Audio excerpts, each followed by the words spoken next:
भारत और संयुक्त अरब अमीरात ने परमाणु ऊर्जा और पेट्रोलियम सहित विभिन्न क्षेत्रों में सहयोग के लिए 5 समझौते किए।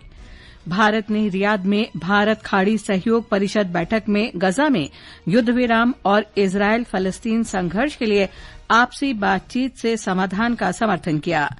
जीएसटी परिषद की नई दिल्ली में बैठक में कैंसर की दवाओं पर कर 5% और नमकीन पर 12% किया गया। सर्वोच्च न्यायालय ने उत्तर प्रदेश में 2019 में आयोजित 69,000 सहायक शिक्षक भर्ती परीक्षा की संशोधित सूची जारी करने के इलाहाबाद उच्च न्यायालय के फैसले पर रोक लगाई। और रक्षा मंत्रालय ने सुखोई 30 MKI लड़ाकू विमानों के 240 एरो इंजन के लिए हिंदुस्तान एरोनॉटिक्स लिमिटेड के साथ 26,000 करोड़ रुपए का अनुबंध किया। समाचार संध्या के साथ मैं लवलीन निगम। प्रधानमंत्री नरेंद्र मोदी ने आज नई दिल्ली में अबू धाबी के क्राउन प्रिंस शेख खालिद बिन मोहम्मद बिन जायद अल नहयान से वार्ता की। उन्होंने दोनों देशों के बहुआयामी संबंधों के बीच नए उभरते क्षेत्रों में व्यापक रणनीतिक साझेदारी को मजबूत करने पर चर्चा की। इस दौरान 5 समझौतों पर हस्ताक्षर हुए हैं। इनमें 12 का परमाणु संयंत्र के संचालन और देखरेख के संबंध में अमीरात न्यूक्लियर एनर्जी कंपनी और nuclear power corporation of India limited के बीच समझौता शामिल है। Abu Dhabi national oil company और इंडिया ऑयल कॉर्पोरेशन के बीच दीर्घकालीन प्राकृतिक गैस की आपूर्ति पर भी समझौता हुआ। क्राउन प्रिंस ने राष्ट्रपति द्रौपदी मुर्मू से भी मुलाकात की। राष्ट्रपति ने दोनों देशों के बीच ऐतिहासिक, घनिष्ठ और मैत्रीपूर्ण संबंधों की सराहना की। हमारे संवाददाता ने बताया है कि क्राउन प्रिंस ने राजघाट पर महात्मा गांधी को श्रद्धांजलि अर्पित की। भारत और संयुक्त अरब अमीरात के बीच बहुआयामी संबंध है, जिसमें सतत साझेदारी एक प्रमुख स्तंभ है। इस विशेष बंधन को यूएई के नेताओं द्वारा नई दिल्ली स्थित राजघाट पर वृक्षारोपण की एक अनूठी परंपरा के माध्यम से उजागर किया गया है। यूएई के संस्थापक शेख जायद बिन सुल्तान अल नहयान ने 1992 में अपनी भारत यात्रा के दौरान राजघाट पर अमलतास का पौधा लगाया था। 2016 में उनके पुत्र और वर्तमान में यूएई के राष्ट्रपति शेख मोहम्मद बिन जायद अल नहयान ने भी राजघाट पर मोल्सरी का पौधा लगाकर इस परंपरा को जारी रखा। वहीं आज अबू धाबी के क्राउन प्रिंस शेख खालिद बिन मोहम्मद बिन जायद अल नहयान ने इस परंपरा को और मजबूत करते हुए अमलतास का पौधा लगाया। वह राजघाट पर पौधारोपण करने वाले संयुक्त अरब अमीरात के तीसरी पीढ़ी के नेता हैं। इतिहास में यह पहली बार है जब एक ही देश के नेताओं की 3 पीढ़ियों ने महात्मा गांधी के सम्मान में राजघाट पर पौधा लगाया। सुपर्णा सैकिया के साथ आनंद कुमार, आकाशवाणी समाचार, दिल्ली। विदेश मंत्री सुब्रमण्यम जयशंकर ने कहा है कि भारत गजा में शीघ्र युद्ध विराम का समर्थन करता है। रियाद में आज भारत खाड़ी सहयोग परिषद की पहली मंत्री स्तरीय बैठक में डॉ जयशंकर ने आपसी बातचीत के माध्यम से समाधान पर बल दिया। We support a ceasefire as soon as possible. On the larger issue, we have consistently stood for a resolution of the Palestinian issue through a 2-state solution. We have also contributed to the building of Palestinian institutions and capacities. Where humanitarian situation is concerned, we have provided relief and increased our support to UNRWA. डॉ जयशंकर ने कहा कि भारत आतंकवाद और बंधक बनाने की निंदा करता है। उन्होंने कहा कि किसी भी कार्रवाई में मानवीय कानून के सिद्धांतों को ध्यान में रखा जाना चाहिए। वस्तु और सेवा कर जीएसटी परिषद ने कैंसर की दवाओं पर जीएसटी की दर 12% से घटाकर 5% कर दी है। चुनिंदा नमकीन पर जीएसटी 18% से घटाकर 12% किया गया। नई दिल्ली में आज वित्त मंत्री निर्मला सीतारामन की अध्यक्षता में परिषद की बैठक में यह निर्णय लिया गया। श्रीमती सीतारामन ने कहा कि कैंसर की दवाओं पर जीएसटी दर कम करने का निर्णय का उद्देश्य कैंसर के उपचार की लागत कम करना है। GST rate on cancer drugs are also being brought down. It's being reduced from 12% to 5%. Also decision on namkeens, extruded, expanded savory food items. GST rate on these is being reduced prospectively. वित्त मंत्री ने कहा कि परिषद ने जीवन और स्वास्थ्य बीमा पर कर की दर कम करने पर विचार करने के लिए मंत्रियों का एक समूह गठित करने का फैसला किया है। जीएसटी परिषद में क्षतिपूर्ति उपकर पर मंत्रियों का समूह बनाने पर भी सहमति हुई। वाणिज्य और उद्योग मंत्री पीयूष गोयल ने कहा है कि ऑटो कलपुर्जों का निर्यात वर्ष 2030 तक $100 अरब तक पहुंच जाएगा। नई दिल्ली में एक सम्मेलन में उन्होंने मेक इन इंडिया पहल के लिए भारतीय ऑटो कलपुर्जा निर्माताओं की प्रशंसा की। ये समाचार हमारी वेबसाइट www.newsonair.gov.in और हमारे न्यूज ऑन एआईआर ऐप पर भी उपलब्ध हैं। छोटे किसानों की शक्ति, कोऑपरेटिव की शक्ति और भारतीय नस्ले पशुओं की शक्ति मिलकर एक अलग ही ताकत बनती है। इस ताकत को बढ़ाने और डेयरी के विकास में जुटे पशुपालकों, तकनीशियनों व डेयरी सहकारी समितियों को प्रोत्साहित करने के उद्देश्य से पशुपालन एवं डेयरी विभाग दे रहा है राष्ट्रीय गोपाल रत्न अवार्ड, जिसमें इस बार से पूर्वोत्तर क्षेत्र को भी शामिल किया जा रहा है। आवेदन के लिए awards.gov.in पर जाएं या अपने नजदीकी कॉमन सर्विस सेंटर, पशु चिकित्सालय या पशुपालन और डेयरी विभाग से संपर्क करें। आवेदन 15 सितंबर 2024 तक। समाचार संध्या में आपका फिर स्वागत है। सर्वोच्च न्यायालय ने आज उत्तर प्रदेश में 2019 में आयोजित 69,000 सहायक शिक्षक भर्ती परीक्षा की संशोधित सूची जारी करने के इलाहाबाद उच्च न्यायालय के फैसले पर रोक लगा दी है। न्यायालय ने जून 2020 और जनवरी 2022 में 6,800 उम्मीदवारों के चयन को निरस्त करने के उच्च न्यायालय के आदेश पर भी रोक लगा दी है। पिछले महीने उच्च न्यायालय ने राज्य सरकार को एक नई चयन सूची तैयार करने का निर्देश दिया था। कई याचिकाओं में भर्ती प्रक्रिया को चुनौती देते हुए आरोप लगाया गया था कि आरक्षित श्रेणियों के लोगों को निर्धारित अनुपात में नहीं चुना गया है। जनता दल यूनाइटेड झारखंड विधानसभा चुनाव में भाजपा के साथ मिलकर चुनाव लड़ेगी। रांची में जनता दल यूनाइटेड के कार्यकारी अध्यक्ष संजय झा ने कहा कि सीट बंटवारे का फॉर्मूला जल्द ही तय हो जाएगा। श्री झा ने आज पार्टी नेताओं के साथ बैठक की। प्रधानमंत्री नरेंद्र मोदी रविवार को झारखंड के जमशेदपुर में राज्य के 1,13,000 से अधिक लाभार्थियों के खातों में प्रधानमंत्री आवास योजना की पहली किस्त जारी करेंगे। देश के अन्य राज्यों के लाभार्थियों के खातों में भी किस्त की राशि जमा की जाएगी। कृषि मंत्री शिवराज सिंह चौहान ने बताया कि प्रधानमंत्री वंदे भारत रेलगाड़ियों को भी रवाना करेंगे। वंदे भारत ट्रेन की सौगात झारखंड को मिलने वाली है। प्रधानमंत्री जी का संकल्प है 3 करोड़ मकान बनाने का। कोई गरीब बिना छत के नहीं रहेगा।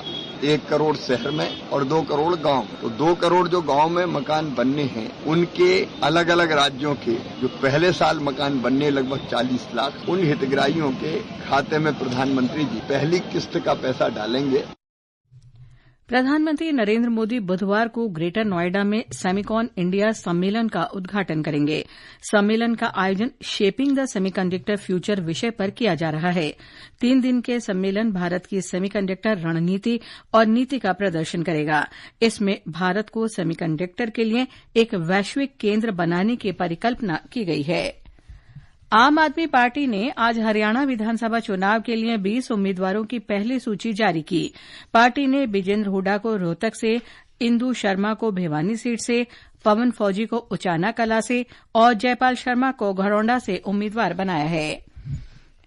जम्मू कश्मीर में सुव्यवस्थित मतदाता शिक्षा और निर्वाचक सहभागिता कार्यक्रम के अंतर्गत मतदाता जागरूकता बढ़ाने के लिए आज दक्षिण कश्मीर के शोपियां जिले में रैलियां, भाषण और चर्चाओं का आयोजन किया गया। इसमें वक्ताओं ने बेहतर भविष्य के निर्माण में प्रत्येक वोट के महत्व को बताया। भाजपा ने कलकत्ता में महिला डॉक्टर दुष्कर्म और हत्या के मामले में निष्पक्ष जांच के लिए पश्चिम बंगाल की मुख्यमंत्री ममता बनर्जी के इस्तीफे की मांग की है।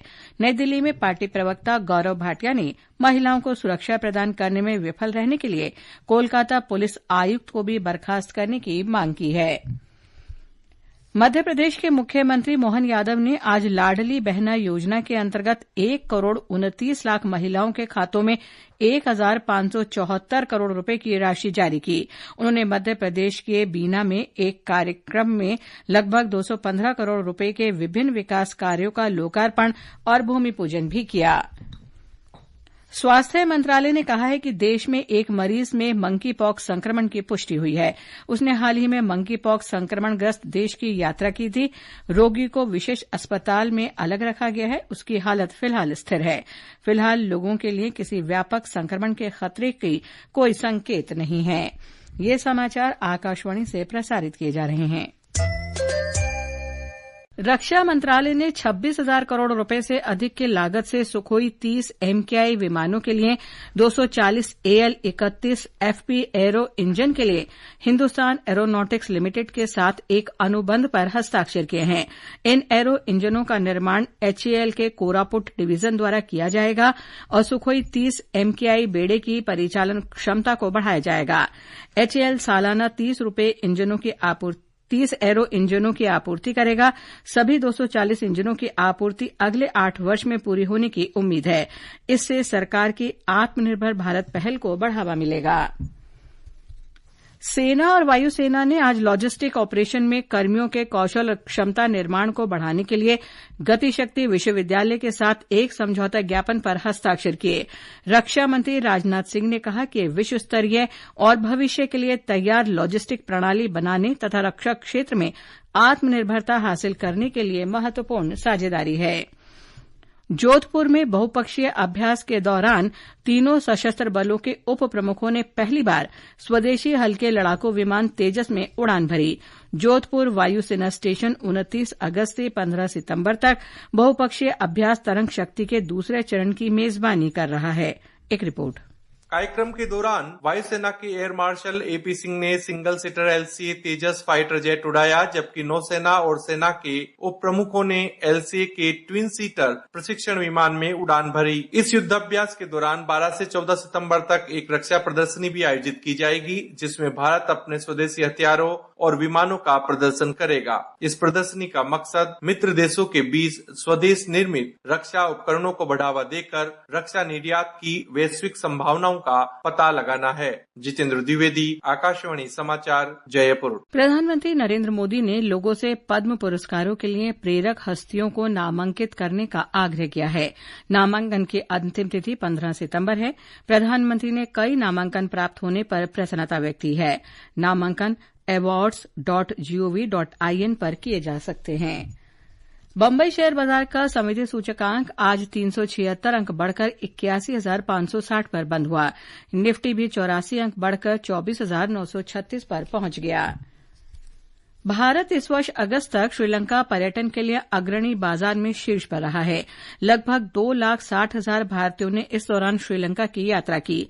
पिछले वर्ष की तुलना में भारतीय पर्यटकों की संख्या में लगभग 50% की वृद्धि हुई है। कुल 13,60,000 पर्यटक श्रीलंका गए। चीन में एशियाई चैंपियंस ट्रॉफी हॉकी में आज भारत ने जापान को 5-1 से हराया। सुखजीत ने 2, अभिषेक, संजय और उत्तम सिंह ने 1-1 गोल किया। वर्तमान चैंपियन भारत की टूर्नामेंट में ये लगातार दूसरी जीत है। पहले मैच में कल भारत ने मेजबान चीन को 3-0 से हराया था। आकाशवाणी का समाचार सेवा प्रभाग साप्ताहिक कार्यक्रम पब्लिक स्पीक में आज रात 9:30 बजे सौर ऊर्जा के उपयोग को बढ़ावा देने के लिए सरकार की पहल विषय पर परिचर्चा प्रसारित करेगा।